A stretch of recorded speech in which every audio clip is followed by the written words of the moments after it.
વરસાદથી ભારે હાલાકી પડી રહી છે। રેલવેના ગરનાળામાં પાણી ભરાતા લોકો પરેશાન થઈ રહ્યા છે।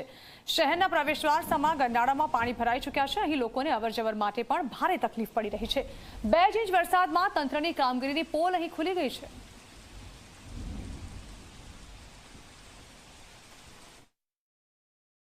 રાત્રે 12 વાગે વરસાદ આટલો બધો પડ્યો, અહીંયા નાળું ભરાઈ ગયું। અમારે ધંધા માટે સવારે જવા માટે બહુ તકલીફ પડે છે અને વારંવાર નગરપાલિકા કોઈ આનું ઠેકાણું હોતું નથી। પાણી ભરાઈ જાય પણ કાઢવા માટે કચરો ભરાઈ જાય પણ કચરો કાઢવા માટે માણસો મોકલાતા નથી।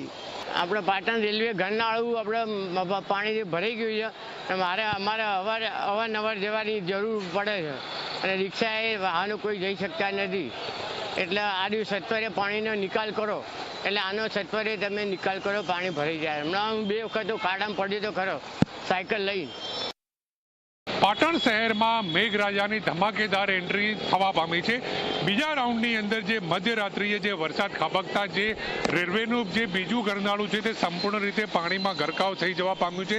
લોકોની અહીંયા અવર જવર પણ બંધ થઈ જવા પામી છે। વાહન ચાલકો તેમજ રાહદારીઓ અટવાઈ જવા પામે છે, કારણ કે જે પ્રકારે કમર સુધીના પાણી અહીંયા ગરનાળાની અંદર ગરકાવ થઈ જવાના કારણે લોકોને અવર જવર કરવાની ભારે મુશ્કેલી પડી રહી છે। ત્યારે ક્યાંક ને ક્યાંક જે રીતે કહી શકાય કે વરસાદે 3 કલાકે વિરામ લીધો છે, છતાં પણ પાલિકા તંત્ર સફાળું જાગ્યું નથી, કારણ કે ક્યાંક ને ક્યાંક જે તંત્ર છે તે ઘોર નિંદ્રામાં હોય તેવું સ્પષ્ટપણે જોવા મળી રહ્યું છે।